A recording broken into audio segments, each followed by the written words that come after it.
Hey guys, this is Babs Tarr. I'm at the 2000 AD booth. This is San Diego Comic-Con.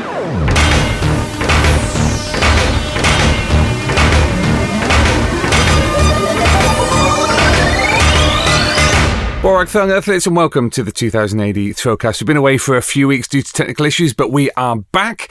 The droids have returned from San Diego Comic-Con. Their chronometers are currently registering as it being 2 weeks next Wednesday, so forgive them if they seem a little sluggish. But we had a great time at the greatest show in the world.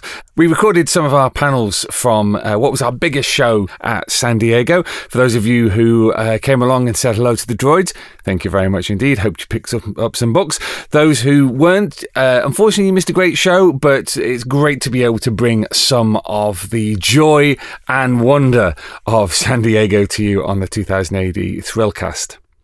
Now, you may have heard the news before San Diego and at San Diego, but just in case you haven't, we were absolutely thrilled to announce that director Duncan Jones is currently working on a Rogue Trooper film.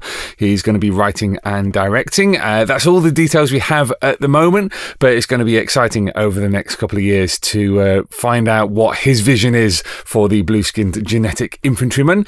And also at the 2000 AD panel in San Diego, we were able to reveal that the script for the pilot episode of Judge Dredd Mega City 1 has been completed. Writer Rob Williams, who is a veteran of the 2000 AD Thrillcast, is on board as one of the writers as part of the Rebellion Productions team. That's now going to be moving forward into pre-production over the coming months. We've got the first 2 seasons mapped out, ready to be scripted, and we're currently scouting UK locations for filming. So it's exciting times in the house of Tharg, and it was wonderful to be able to announce these long gestating projects to the public last week. It was a hell of a busy Saturday at San Diego with 3 signings and 2 panels. We got the chance to sit down with Babs Tarr and Lisa Wood, also known as Tula Lote, to talk about their work on the 2000 AD Sci-Fi Special. So it's great to be able to bring you a little chat with them, as well as the recording of the 2000 AD panel that took place on the same day. Our guests on that panel were Graeme McMillan, journalist for Hollywood Reporter, Paul Cornell, the writer, Jimmy Aquino, podcaster and ne'er-do-well, Liana, Kangas and Katy Rex, who were behind the Tyranny Rex strip in the Sci-Fi Special, and also the legend that was Dave Gibbons, who'd just been inducted into the Eisner Hall of Fame. So sit back, relax, and allow us to transport you to San Diego Comic-Con.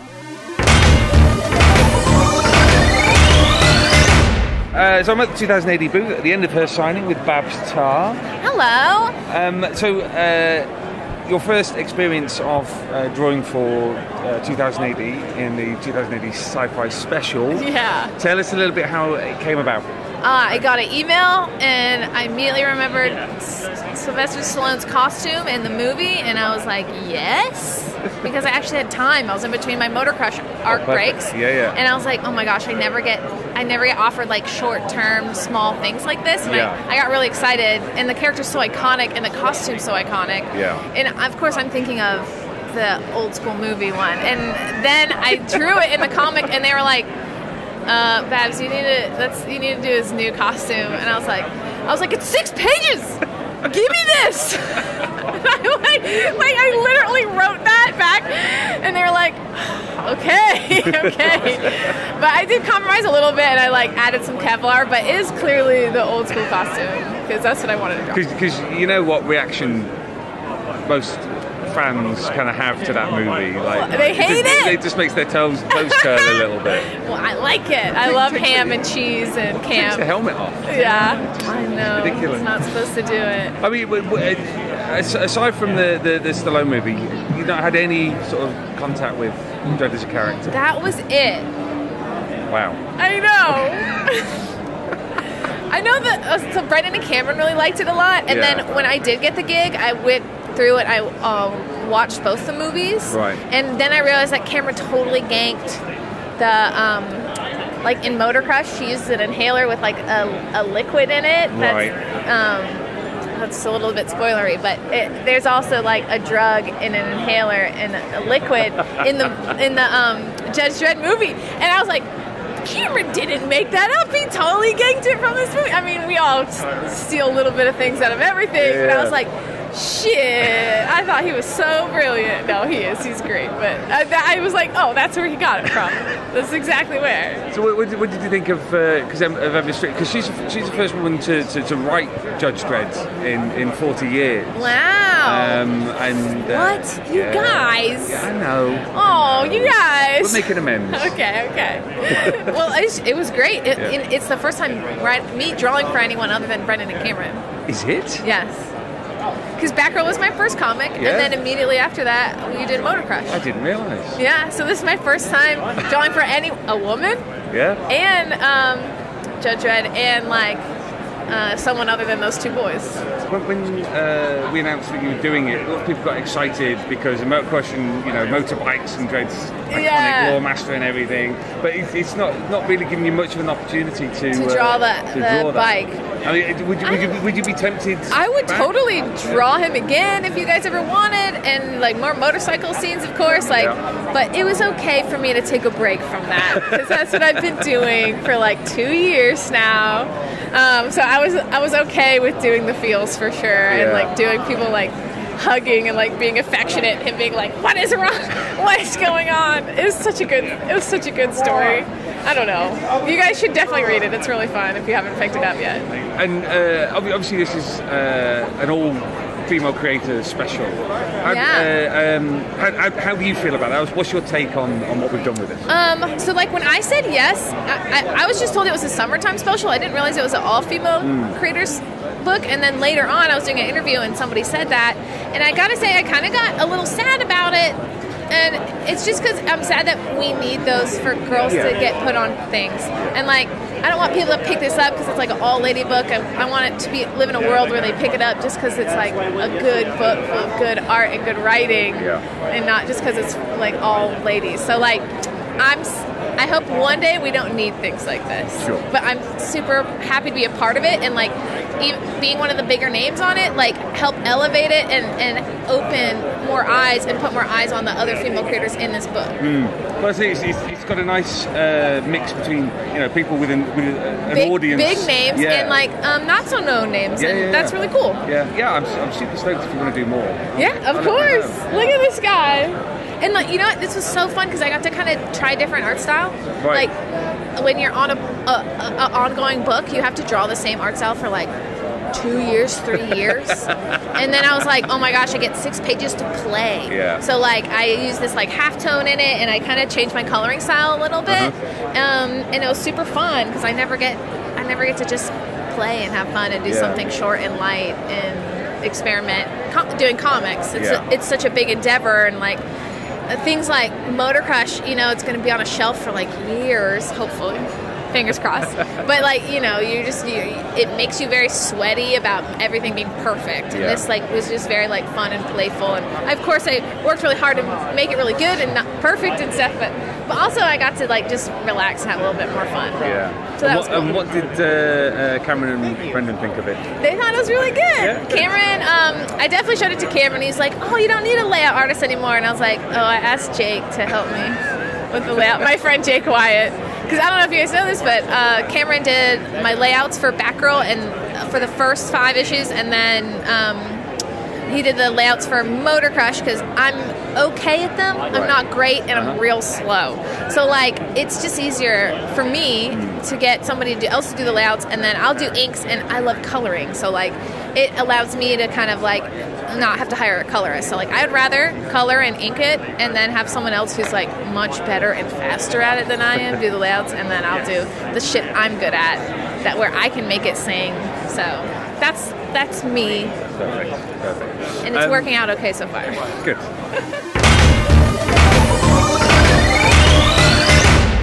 So, signing away at the 2080 booth, working our way through a pile of the sci-fi specials, is Tula Lote, otherwise known as Lisa Wood. Hello, Lisa. Hello. How's it going? It's going really well. I'm having a lovely show, and your 2000 AD booth looks amazing. It does, doesn't it? It's very swanky. It's got some really lovely carpet. I just want to take my shoes off and rub my feet into it. Well, I wore a new pair of DMs just because they're nice and soft. Walking on this carpet, it's like walking on marshmallows. Yeah. It's wonderful. It's wonderful. You should all have bare feet. Wait, like, there's like a die-hard. You need a die-hard booth where everybody just comes and scrunches their toes in carpet, as it were. So you've been signing because obviously you did the cover for the 2000 AD Sci-Fi Special. Yeah. Tell us a little bit how that came about. Matt, I got an email from Matt, and he asked, and I was like, hell yeah. This is a very kind of constant refrain. I just got an email from Matt. To be honest, Michael, it's... why didn't you ask sooner? I'm very sorry. I would have jumped at this chance like a long time ago. Yeah. I grew up reading 2000 AD, especially Judge Anderson, so I've loved this book forever. And I want to do loads more stuff for you. Good. So, yeah, Good. You should. I did it because I love it. I love Judge Anderson. In terms of, because you've got a very unique style. In terms of putting the cover together, did Matt give you a brief, or was this something you came up with yourself? When he got in touch, he was just like, you can do whatever you want if you just want to feature because. I should say, actually, I think this came about through the Vice show at Thought Bubble, where I did the Judge Anderson, and maybe Matt saw that and was like, Lisa might do quite a nice cover. So when he emailed me, he was like, look, you could draw Anderson again, or you could do Anderson and Dredd, and I was like, I've got to draw Dredd. I've got to draw Dredd. And so I was really excited about doing that. But then when it was put on Twitter, somebody tweeted that I'd drawn a Stallone Dredd chin, and I kind of thought, if anyone else recognises that, it's not going to go down well, is it? But it wasn't based on Stallone. Yeah. Right. Well, because Babs went full Stallone on her strip. Yeah. I'm going to be controversial, and I'm going to say Stallone's chin. The helmet pretty well. I'm going to have to start instituting a test before I invite people on the podcast. What are your feelings towards the Stallone movie? You're asking me that now? Is this a trap? Go on. I didn't mind it. Don't mince your words. I enjoyed it. Right, okay. I enjoyed it. Yeah. I remember coming out of the cinema and saying to the person I went with, I enjoyed that. But maybe you should cut this out. It's not. There'll be riots in the street. Yeah, it's kind of fun. It is what it is. Yeah. And I can understand why everyone's pretty precious about it, as they should be. Yeah. It's, you've got a silly Hollywood movie that was kind of fun, but it's not a patch on the comic series that we love, and it's not a patch on the Garland film. That's what I wanted to see. Yeah. It was perfect. It's amazing. I mean, you grew up reading the comics. What's the kind of thing that you really enjoyed when you were reading Dredd? Yeah, I mean, for me, I started out reading. My dad used to take me to Batley Market and let me pick up comic seconds really cheap. And so I very rarely got the 2000 AD at that point. I was getting the quality comics reprints. Oh, right, yeah. But as a kid, I loved them. And it was it was pure Anderson, so it was quality comics, Judge Anderson reprints. And I think the first one I picked up where I was just hooked was... I think it was issue 10 or 11, and it was the Possession, Brett Ewins. Yeah, it's one of my favourites. Brett Ewins and Alan Grant.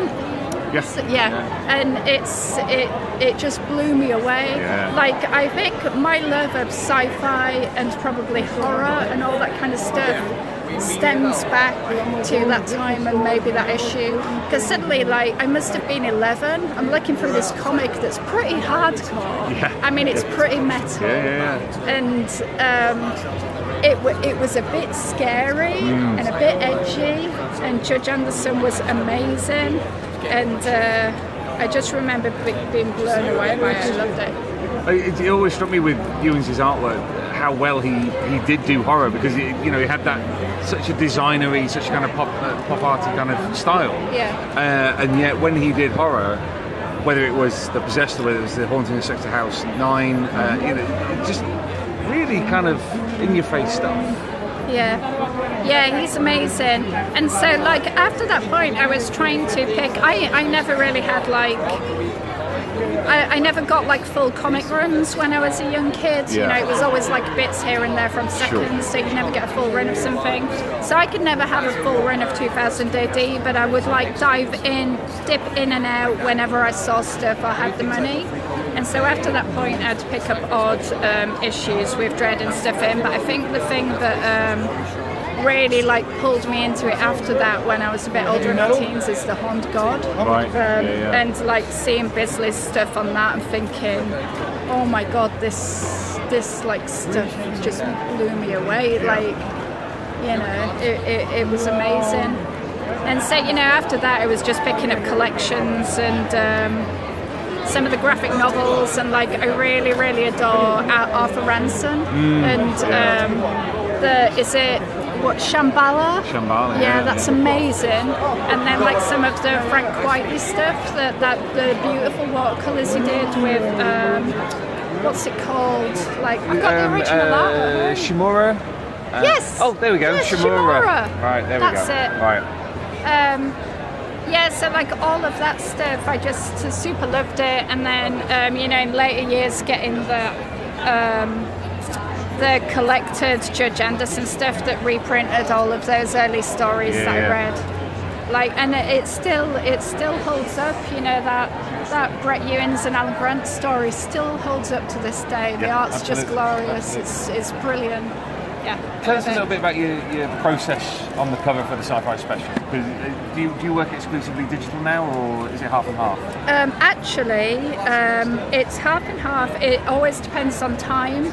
So the more time I have, I like to do inks and take my time and draw and redraw stuff. The less time I have, I usually go straight into digital, just to kind of speed things along. So with this cover, I just I had a little bit of time, and I really kind of wanted to have fun with it. So it was all original inks on paper, which I sold already. Like as soon as it came out, I got an email saying I want to buy that, so it's gone. And I was kind of a bit sad. I didn't really want to part with it straight away. But yeah, just like the original is inks, charcoal, and pencil, and just scanned in, and then I send that to a colour flatter, and he sends my colour flats back to me, which is a massive help. It like really speeds things along for me.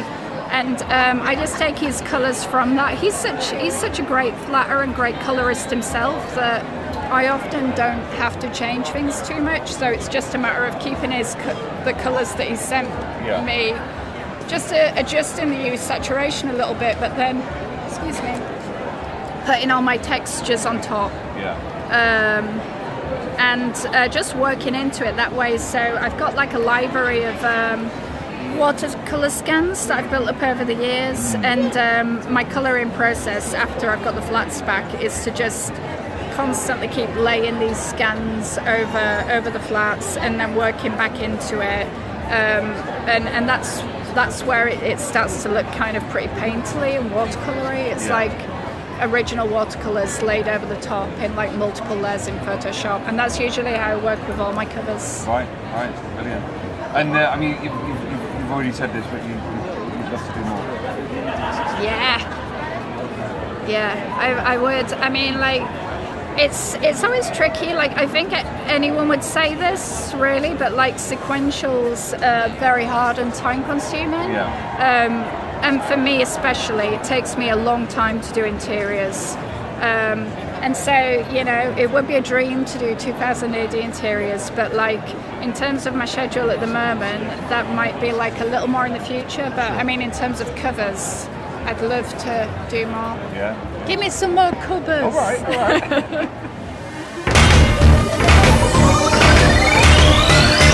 I'd like to introduce podcaster extraordinaire, and he makes a mean cocktail, Jimmy Aquino.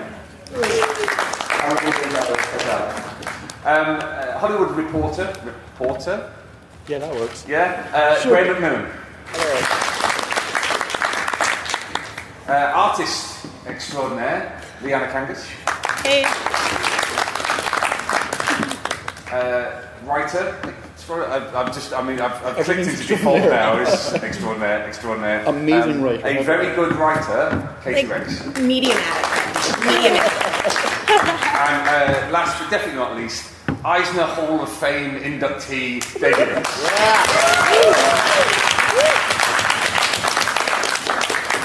I knew I had to do it that way round, otherwise... Yeah, you have to build. Yeah, absolutely. So the disappointment. So we're going to be chatting about 2008 in general, got some questions for people, but I thought I'd kick off with some information about what's coming up with 2008, because I presume you're all fans of the Galaxy's Greatest Comic. If not, you're in the wrong room. Yeah. It's quiet, turn the lights down, have a quick snooze. Start off, I don't know if any of you have seen on Twitter or Facebook, Rob Williams has announced that he and Henry Flint are working together again on Judge Dredd with, what Rob described as an epic-y story. So I don't know quite what that means. Whether it's just, it's not short, it's not long, it's kind of somewhere in the middle. So that's going to be coming later this year. We have got also, talking about Judge Dredd, the final arc in the Sons of Booth storyline by Michael Carroll, which starts in Prague 2095. That's the Booth Conspiracy. That's not Michael Carroll, that's T.C. Eglinton and Staj Johnson. If any of you are not currently reading 2000 AD, then the next jumping on issue will be Prague 2100, which is going on sale in September. The Judge Dredd story with Rob Williams and Henry Flint, which is called The Small House, will be in that. For those of you who've read the Trifecta storyline, which was an excellent crossover that was done a few years ago. The Small House will feature the return of Judge Smiley, the nefarious and shadowy figure in Justice Department. It's also going to mark the return of Brink by Dan Abnett and Ian J. Colbard. We've got a new series of Skip Tracer Legion by Mr. Petey and Colin McNeil, who's the new artist on that series. And one that I'm particularly looking forward to, I will be honest, is Fiends of the Eastern Front, which is a classic series from 2000 AD's history set in World War II. It's vampires, golems, all sorts. But Ian Edgington is reviving this classic story from the heyday of 2000 AD and transplanting it into 1812. And it's basically the lead character of Fiends of the Eastern Front during the Napoleonic Wars. So basically swashbuckling vampires in nice clothes, which pretty much sells me on the entire series. We've got more. It's very nice to be able to announce that we've got John Wagner returning to Judge Dredd in the magazine, with magazine 400, which is released on the 19th of September, which is going to be 100 pages square bound, a little bit more expensive, but it's going to be absolutely packed with fantastic stories, which I won't go through now because that's just me reading another list. I'm going to crack on with some chat.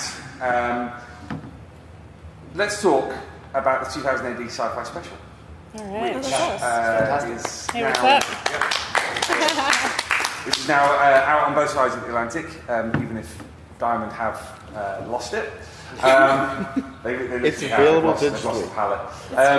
Has anybody read the Sci-Fi Special? Just picked it up yesterday. There are Thank copies you. available. Jonathan lost it. Thank you. Yes. There are signed copies available at the 2000 AD booth. It's the first time in 2000 AD's history that all the creators involved have been women.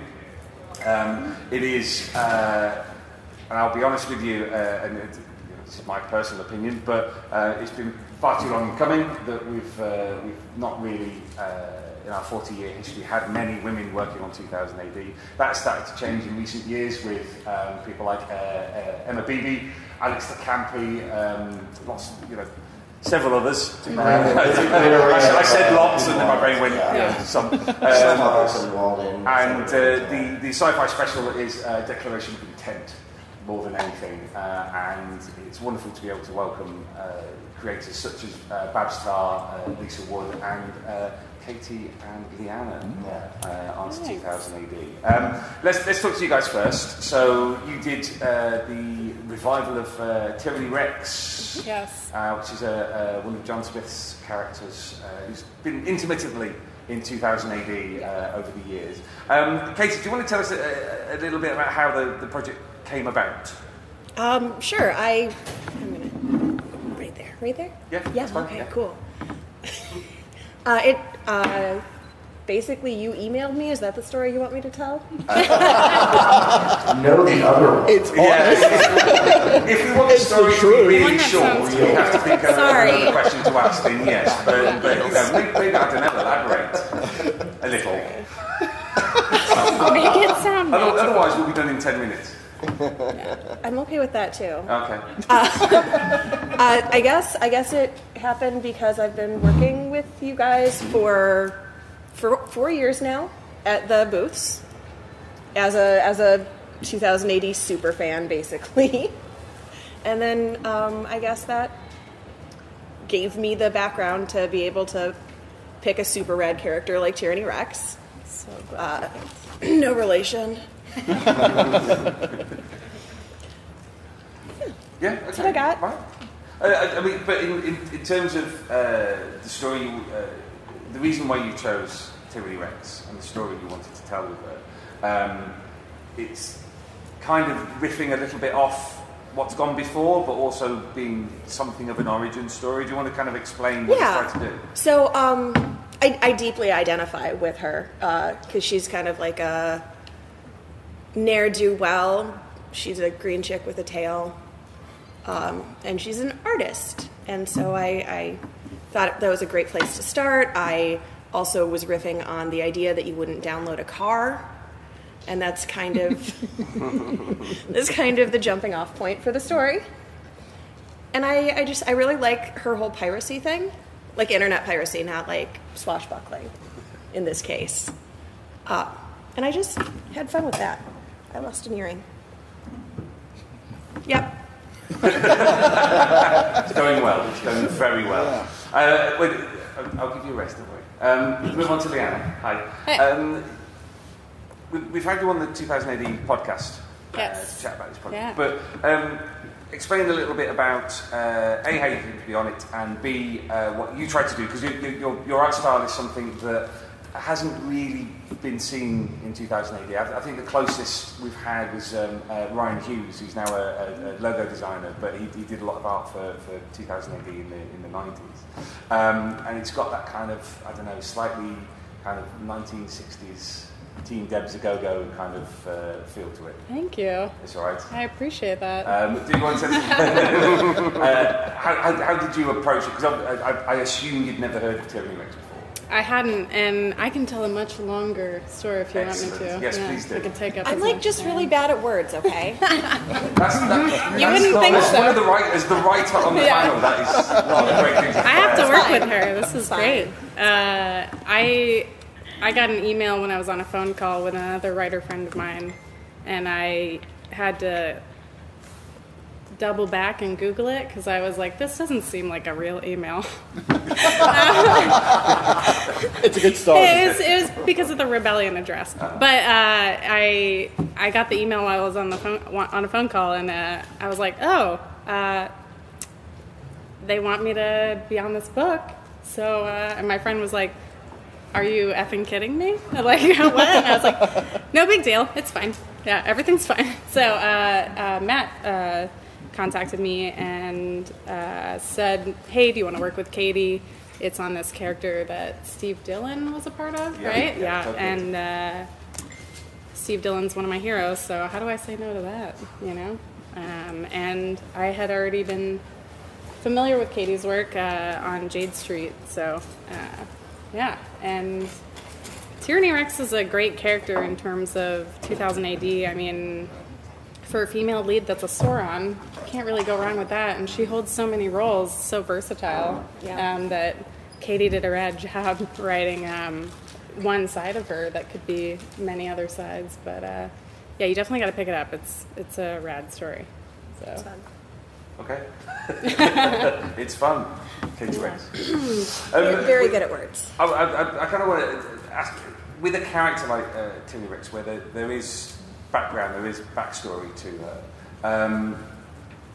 how do you find something fresh to say? Because you say, you're riffing off the whole piracy thing, because one of the tenets of one of the inspirations, rather, of the original character was the whole home taping is killing music thing in the 80s.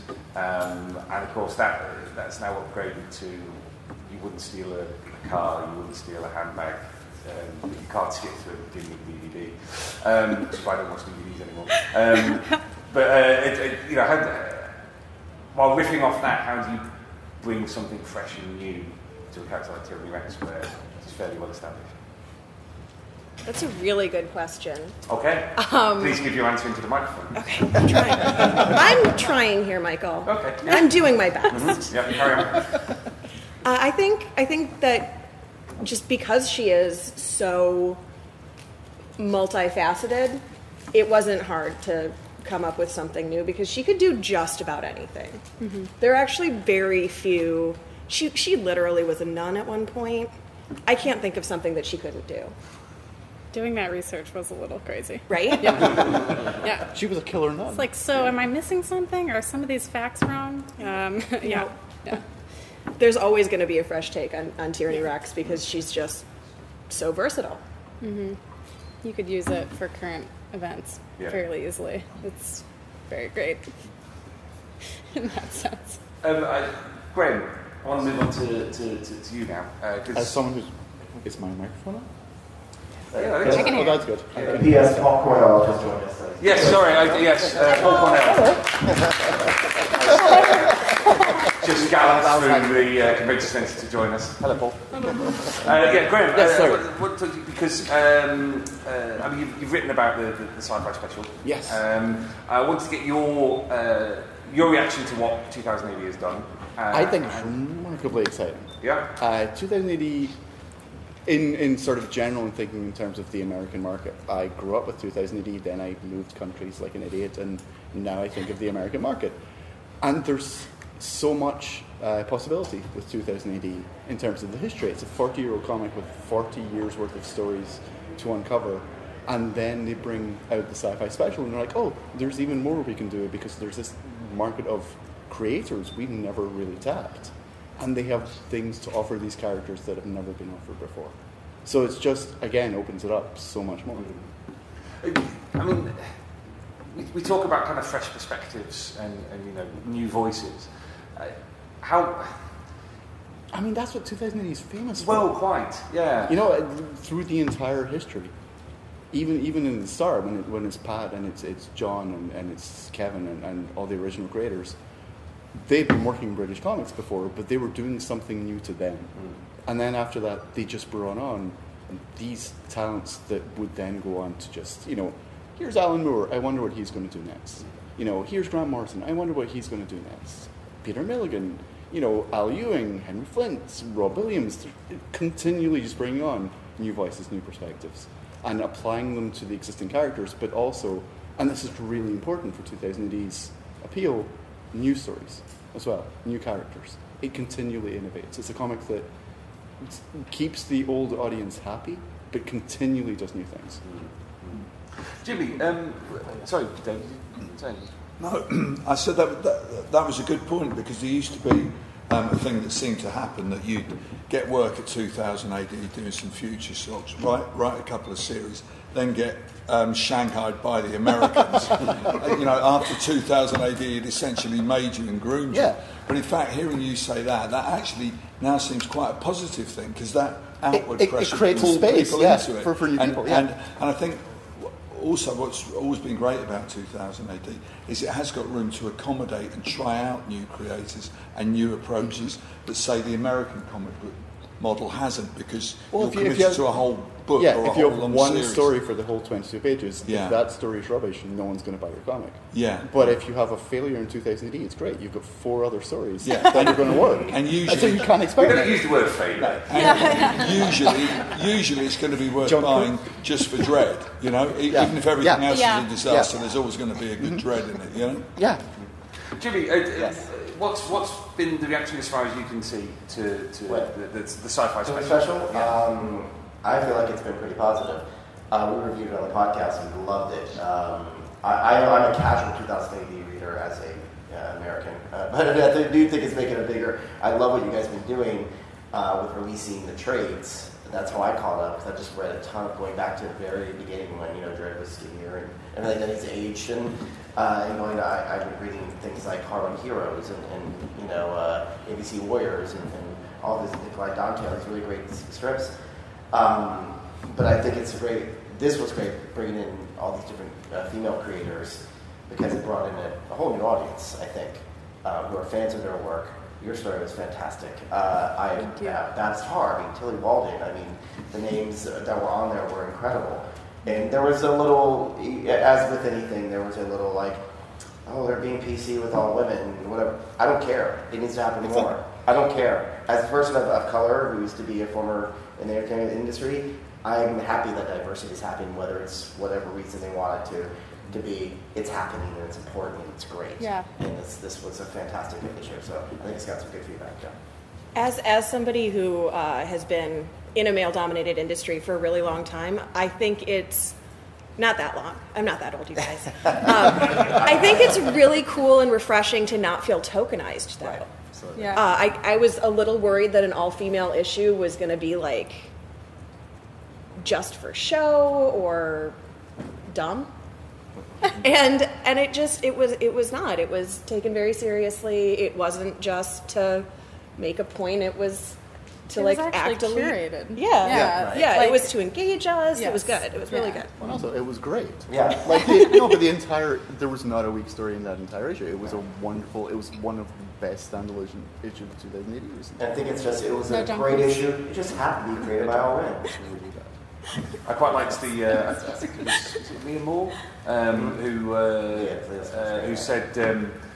No, it wasn't. It was Emma Beebe who said with the Judge Dredd story she did with Babs Tarr, with Babs Tarr, that she specifically chose something to satirise what people assumed a story by women would be. So it's about everybody being really emotional and lovey-dovey and hugging and kissing and whatnot. But with Dredd striding through it, getting more and more angry with everything when it happens. I like that because for me that fits into the kind of satire that 2000 AD has always done. That kind of mocking and undermining perceptions all along the way. Yeah, I talked to Babs at HeroesCon last month about it, and she was like, of course, brought her Babs ability, which is amazing. And she goes, I made that smoke, all pink and purpley on purpose, just great, but also to make a point as well, as Dave was saying. I would have to say, is one of the old male dinosaurs from the male-dominated days of British comics. There was one woman who was a tremendous influence on 2000 AD, and that was Jan Shepherd, who was the art editor.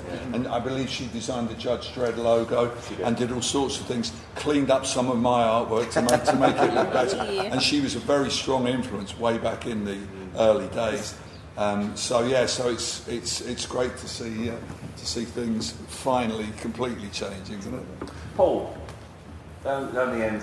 What's your take on it? I loved it. It was a really good special. It felt like a series of pilots for ongoing strips. It feels like there's an alternate universe where Alex de Campi has always been writing Rogue the True Man. I think she would be happy to live in that universe.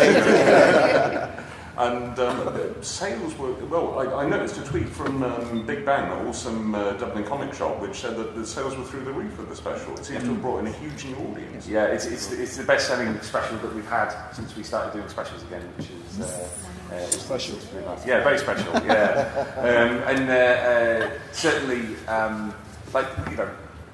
some people have accused us of tokenism.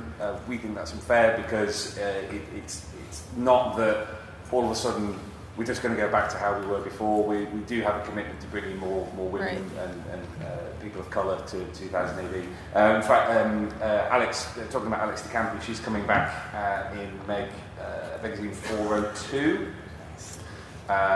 which is November, with Matt Chater, who's making his debut on Dredd. He's a UK artist, but has drawn Briggs Land for Dark Horse, Black Panther, and the Crew for Marvel, and the recently announced Sword Daughter for Dark Horse. So, another new talent coming on board. And that's going to be Riot in ISO Block 9, which sounds exactly up Alex's street, to be honest with you.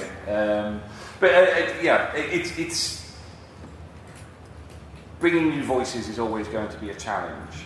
I'd like to get people's opinions on what 2000 AD should do.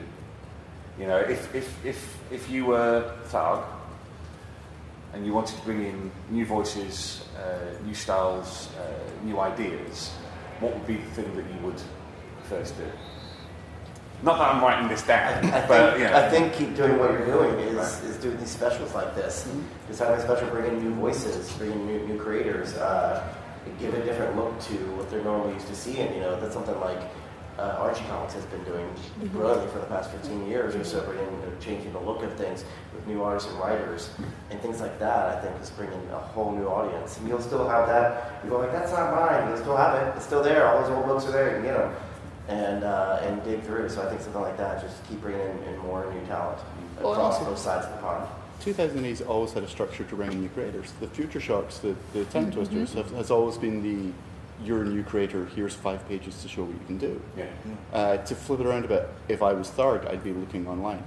I'd be looking at webcomic creators, I'd be looking at digital creators, I'd be looking at small press creators, and looking for people who do something that is not currently being done in the Meg or in 2008. Explore DeviantArt. Yeah, because I mean, well, exactly. There's a wealth of creators out there. It's always been the strength of 2000 AD, and it was a revolution when it started that there was no house style. Yeah, exactly. You know, and I think that's something. There is no house style. You ought to be continually surprised by what you find in those pages. Yeah, you know? yeah. Well, what's been really nice in recent years is with the competitions at Thought Bubble. The convention. Those of you who don't know, Thought Bubble is an annual convention in the UK. It takes place in Leeds, up in the north of England, and we have 2 competitions. One which is an art competition, so people have to draw a sample script, and then we drag them up onto a stage and get a panel of 2000 AD artists to give advice. Which is so cruel. Sounds like my personal nightmare. I was the judge on that for as well. Yes, you were. The new creator who got in, and who is also in the special, she actually got an ooh from the whole room. That was the script competition. That was Laura Bailey. Yeah. And there's never been a reaction to the end of a Future Shock like we had in that room when she got to the end. And as soon as that ooh happened, the other creators sort of looked at each other and went, oh, okay. I mean, it used to be enough to be privately humiliated by an editor. To be publicly humiliated by the fans. Yeah. God, I'm glad I'm getting out of this business. One of the reasons why I do it is because, rightly or wrongly, I believe in the crucible. I believe that sometimes you have to put your convictions to the test. And I had a moment like that. Years ago, I wanted to be a comic book artist. And I went to a convention in London, and there was exactly the same setup.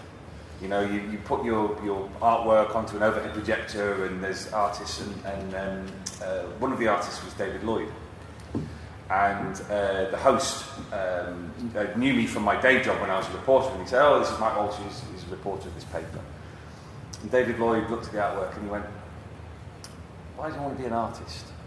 And I said, well, I quite like drawing. And he went, but you can already write. Why are you bothering? And I went, okay. Let him down easy. Yeah, absolutely. We've never had a moment like that on the Thought Bubble thing, but I kind of went, well, I quite like doing it. Thank you very much. And walked off the stage and got paralytic. Absolutely paralytic. And about a year later, it clicked in my head that actually I could write. Why didn't I write? And sometimes you need that crucible in order to suddenly either decide you want to continue on the course you're on, or do something else. Yeah. As someone who is an artist and not a writer, I would sometimes, most days, I would rather trade professions because I feel like I could get things done a little bit faster, just a little bit. But that's completely true. Yeah. Yes. Yeah. So no, I'm sorry. Your job is harder. But yeah. Yeah. That's all I wanted to say. I appreciate you writing. Is what I wanted to say. Thank you very much. Wait, you got me to here.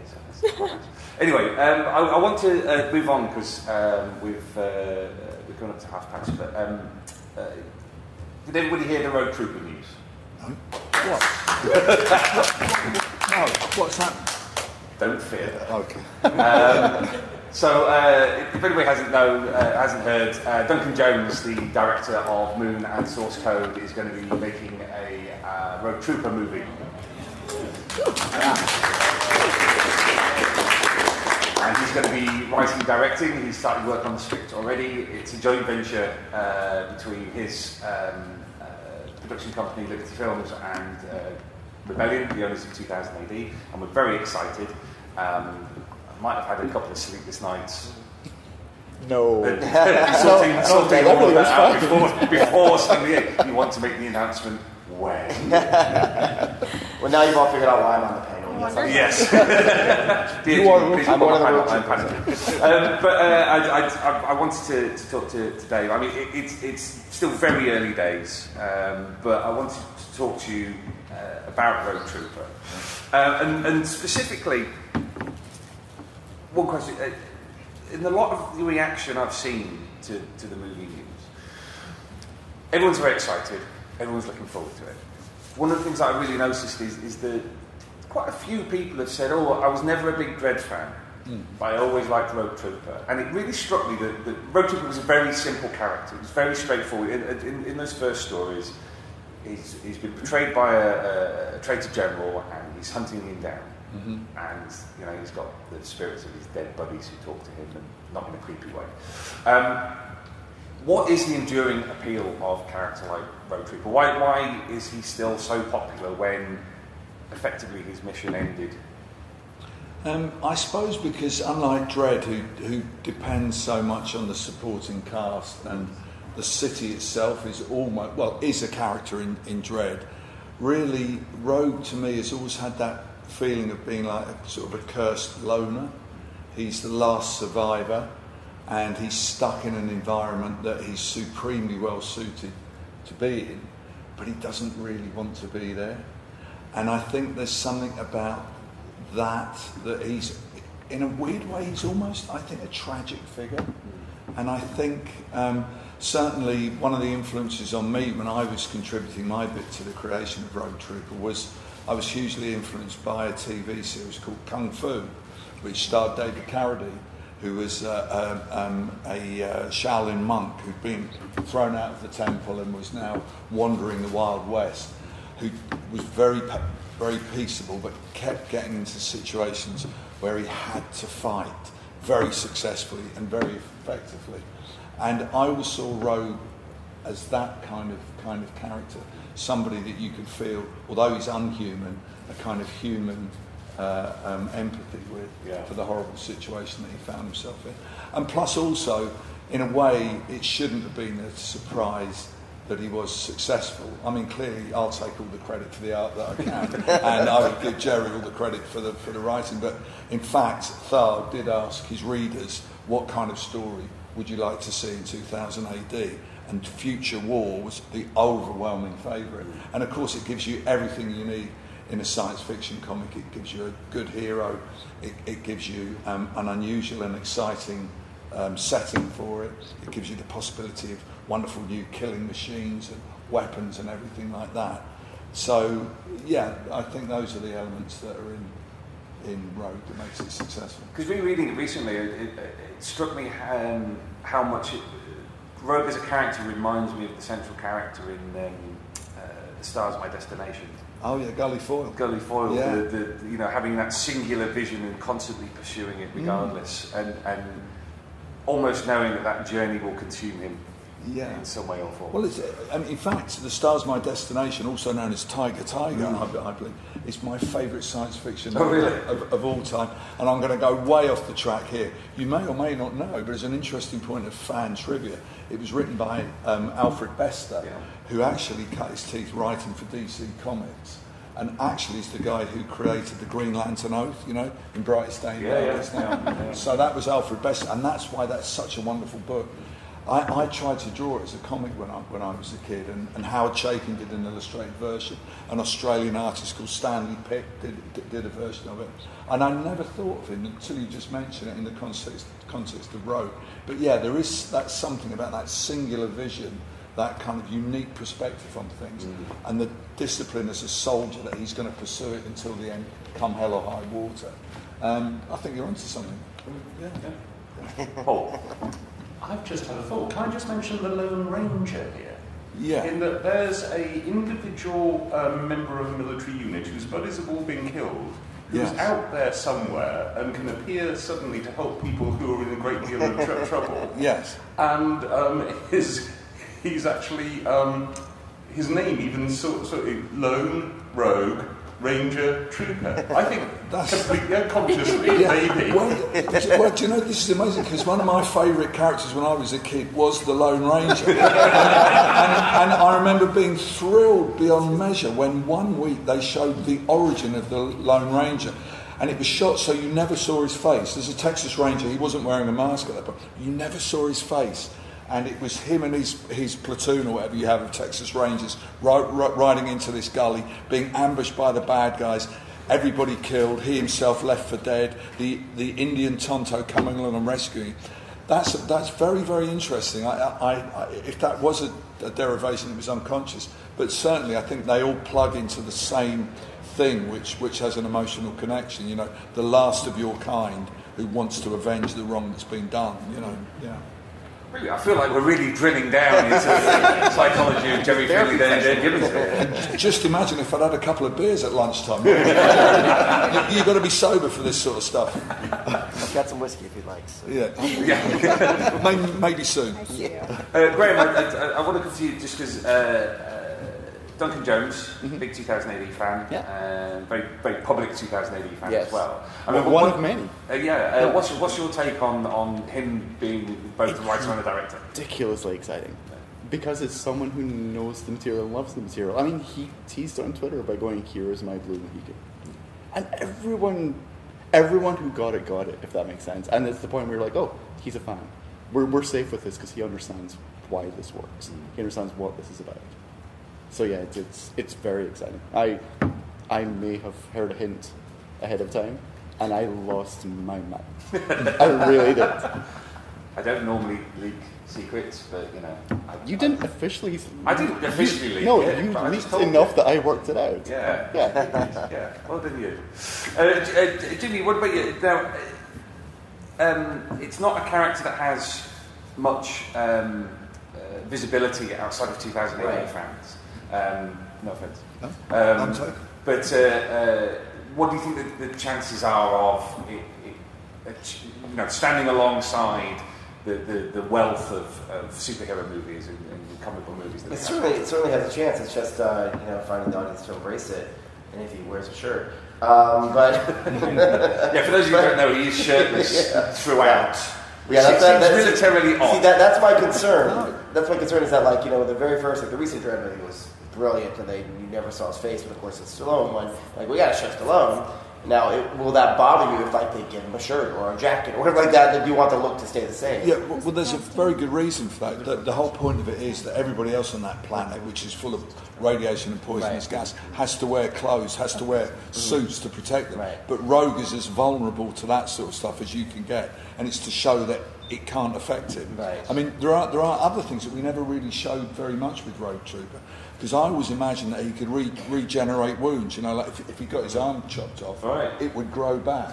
That he was literally indestructible. He's got the scales in the first. Yeah, and those are supposed to be scales. And in a lot of the early sketches, I tried to make him look a bit like a snake. His helmet makes like a snake head, and the things on his strap make teeth. So there were all those. I think there's probably more to explore in the character, and it'd be really interesting to see what Duncan does. There's more to explore that I've never actually seen explored. And of course, I would be very happy to share whatever knowledge or thoughts I've got, or whatever intention I remember of what Jerry and I had at the time, to make him really, really true to the very original vision, if that works. What I'm also curious about is you did the Friday reboot in the late 80s, which was, it could be a Road Trooper movie. It's taking the core concepts and working them in a different fashion. Yeah. And, you could take parts from both versions of Road Trooper and create a version for cinema. I think so. I mean, I was given the chance to write Road Trooper. Really, it was the sort of Watchmen halo effect. Like, hey, Dave's just done Watchmen. If we had his name in the book, then people would think it's going to be a bit like Watchmen. And I'd always had the yearning to write. And they said, would you like to write and draw Road Trooper? And I said, oh yeah, that would be good. Then for various reasons, I wasn't going to have time to draw it, so we got in another artist. But when I wrote it, it was of a length that is exactly right for a feature film, and it's got the shape. And it's the origin, whereas the original started in media res and flashed back to the origin. This was from the very start moving forward. Yeah. The conspicuous thing that's missing from my version of it is the biochips, because I actually did think, and a little bit of me still does think, that the biochips were not such a good idea. They were in there to give Rogue somebody to talk to, okay, but it always slightly bothered me. And sometimes it would seem that Rogue's rucksack was more interesting as a personality than Rogue himself, which is not a strength in a hero, he had a talking hat. Yeah, so of course No, he had a telekinetic talking hat. Oh, did you? They could all move by themselves. Yep. So I, of course, the co-creator of Road Trooper, who knows everything about Road Trooper, thought, right, we'll get rid of the biochips. And the only reaction to the whole story that I did was people writing in going, where are the biochips? Is the biochips back? So, although I think I have valuable input to give, I'm not necessarily infallible. Well, also I'm curious about it because there is always the casting will come up and immediately people are doing casting trying to think, do you have in mind somebody you'd like or an idea of a top 3 or 5 of an actor who could do it? I think he's got to have the feeling of what we in England call a squaddy, or you perhaps call it a grum. He's like a rough, tough, scarred infantryman. He's not a handsome, heroic figure. He's been through the wars. He's been knocked about a bit, and he's got maybe even a slightly brutal look. It's the way I always thought, kind of thick set and scar tissue and heavy brown, that kind of thing. Because once upon a time there was the potential of a Road Trooper movie with Vin Diesel, which didn't go to contract. And I've told this story before in San Diego because at the very last minute the production company came back to us and went, "Does he have to be blue?"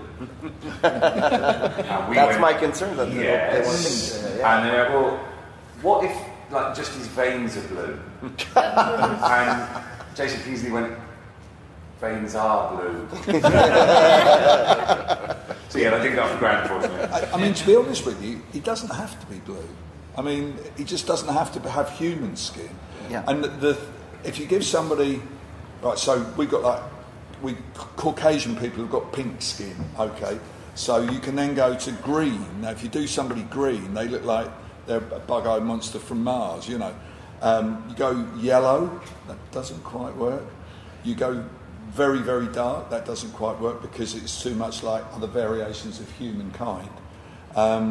So blue is great, and blue is about the same tone as pink skin, so it kind of works, But the weird thing is, with me, I keep repeating myself because we've got blue skin Road Trooper and then we've got blue skin Dr. Manhattan, and they've both got those white eyes. So I actually wouldn't mind if he shifted a little bit away from being blue. But what his skin should feel like is that kind of iridescent quality that a snake has, where it's maybe reflects a spectrum of colours. So he should be bluish. Bluish, not Jewish, bluish. Well, Jewish maybe, I don't know, but bluish. Yeah.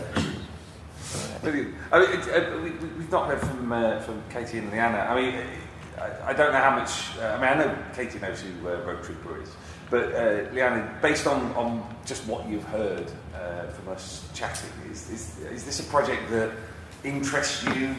The idea of solitary genetic infantryman wandering around a poison planet looking for the treasure gem. Yeah, good. I knew it. I'm a 2000 AD baby, but in terms of having worked retail and stuff before for comics, there's not enough sci-fi in shops, and a lot of small shops maybe can't always afford or order 2000 AD. So I grabbed as much as I could yesterday to try and read up, and I want to see Snakeskin guy kill people. That'd be great. If not Vin Diesel, The Rock apparently is free all the time. So I mean, you never know. The Rock is very expensive. Yeah, it's just available. Yeah.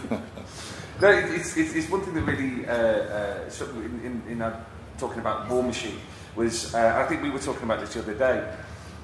For me, one of the strengths of Rogue Trooper is the fact he's a myth. He's a walking myth. He's the angel of Mons. He's the thing that people tell stories about around the campfire and nobody really believes exists until he suddenly turns upon the horizon and saves your unit. Yeah, and that was what Jerry did so wonderfully in that first episode. Jerry is a great ideas man. He has great vision. And I really loved the way the first story opened, that we're with the poor guys who have been conscripted to be in the trenches, and they're all going to die. And then in the mist, they see this human figure without armour, without breathing apparatus. And it's like, God, the legend is true. And he comes along and saves the day, but doesn't say a word, and then disappears off into the mist again. And that's so evocative. Yeah. You know? But yeah, it is. Is he real? Is he a myth? Have you ever seen him? You can imagine the soldiers around their sort of campfires telling tales of when they met the Rogue Trooper. You know, so yeah, there is a mythic element to it. Yeah. So yeah, I'm looking forward to it massively. Well, the myth thing also plays into Jaeger, which is the strip that's in current 2000 AD, which is in the Rogue Trooper mythology, but isn't a Rogue Trooper strip. Mm-hmm. But he is still the demon in that, because you're telling it from the bad guy's point of view. Yeah. And for them, there's this blue-skinned monster who comes and kills our people, which really amplifies the myth element. It is you turn everything on his head, and you realize how terrifying Rogue Trooper is. Yeah, absolutely.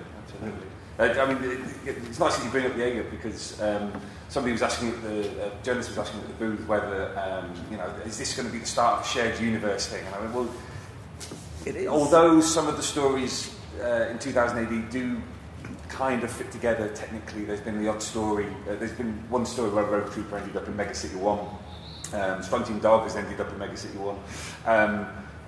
Actually, there's so much you can explore in the Rogue Trooper universe, and Gordon Rennie's been doing it for over a decade now. The 86ers as well. Like, there's been multiple spin-offs already. Yeah.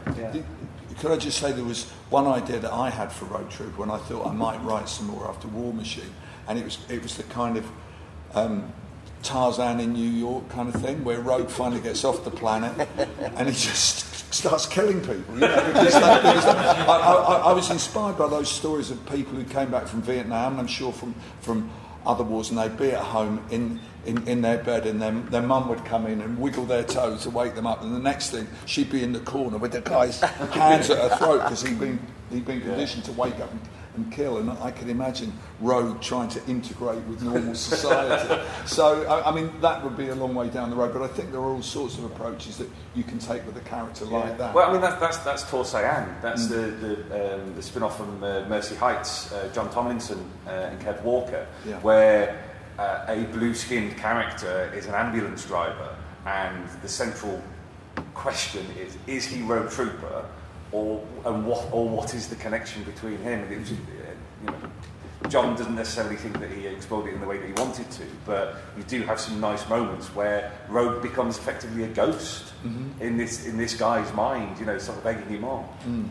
Graeme, no, just to say, Rogue is such a broad, versatile concept that you can do things like that. Because the basic concept is he's an unstoppable soldier that is on a mission that only he can complete.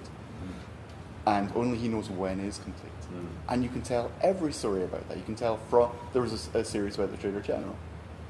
You can tell it from the man who's being hunted. You can tell it from Rogue's point of view. You can tell it from the enemy's point of view, and there's just someone killing them and you don't know why. You can tell it from the soldiers on Rogue's side's point of view. You can tell it from the ambulance driver's point of view. There is so much in there to explore. Yeah. Great. We're coming towards the end of our time. Talking about movies, it's very exciting that Rogue Trooper is coming to screens, and we're also still working on the Judge Dredd Meg City 1 TV show. It's been about a year since we announced that, and I do have an announcement to make, and I'm going to read it off my screen so I get the wording right.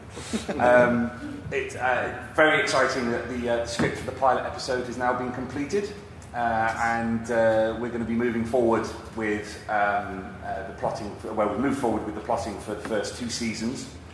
Rob Williams, who those of you who cheered earlier, is a writer who's been working with the team at Rebellion on the pilot script. We're really excited about it. It's actually fantastic. I'll read the quote from Jason Kingsley. He said, I've read the script, the pilot script by Rob and the team, and got that same thrill I did when I first discovered Judge Dredd. As we drive this project forward, I'm always excited by how much effort goes on behind the scenes to bring something like Mega City 1 to the screen. I'm very pleased with how the whole project is coming together and looking forward to more exciting announcements in the coming months. And we're already looking at filming locations in the UK because we want to keep it a domestic affair as much as we can. So yeah, you're the first people to know that. Wow. Congratulations. Excellent.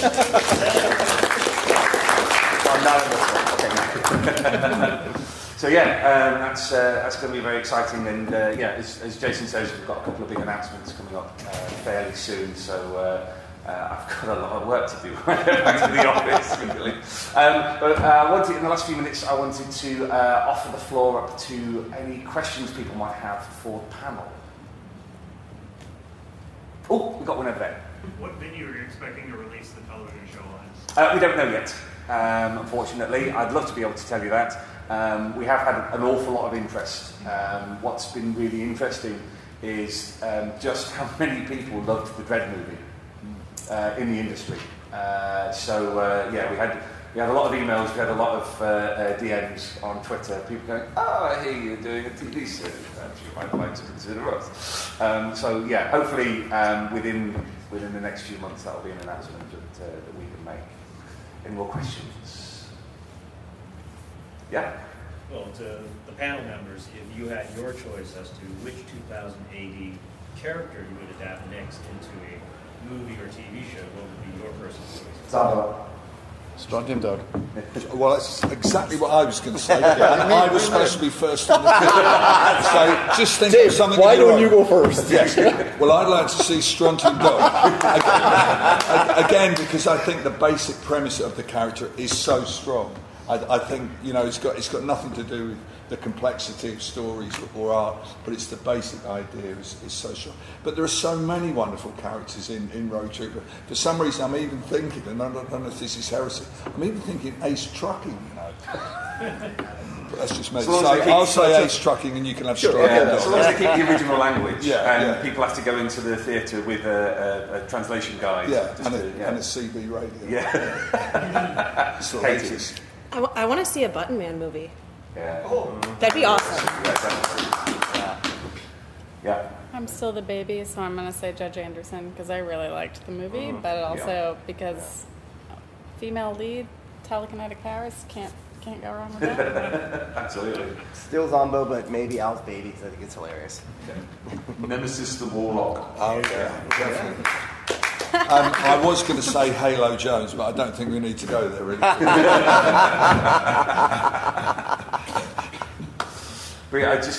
all of the above. I think I'd just go with Strontium Dog. The whole end of the Rage storyline with that wonderful panel, Because I Hate You. For me, that's the greatest moment in comics ever. It's incredible. Any last questions? Oh, quick one there. You said you're a fan of Steve Dillon. I'm familiar with his Punisher stuff. Where would you recommend I go back and look at his early work? If you haven't read Preacher, I mean, that's how I fell in love with, But Steve's Dredd is amazing. When Steve passed away, I looked at his work, so I wanted to remind myself of everything he'd done. And his Dredd was one of the real classic Dredds, really, really strong, and a really good tone and texture. Yeah, we've got it down in the case files at the booth, 2806. Cry of the Werewolf is probably, for me, the pinnacle of what he did on Dredd, but also, was it the Wreckers? Was it the Wreckers? Yes, it is the Wreckers. Yeah. I really enjoyed that. But yeah, we've got plenty down there, and I get the feeling that we have to end. I would like you to give a huge round of applause.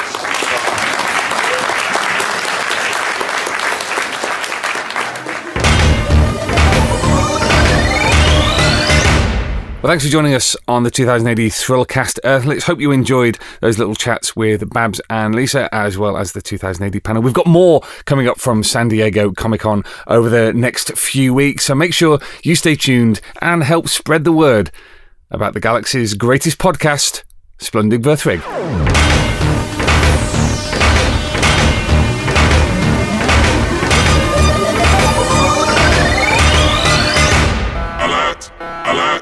Alert! Fill power levels dangerously high. Alert! Alert! Read 2000 AD every week. Ask your comic book store or newsagent now. Subscribe to the galaxy's greatest comic at 2000ADonline.com. Subscribe digitally on our apps for Apple, Android, and Windows 10. And download DRM free copies from 2000ADonline.com. Alert! Alert! Stand by for urgent updates.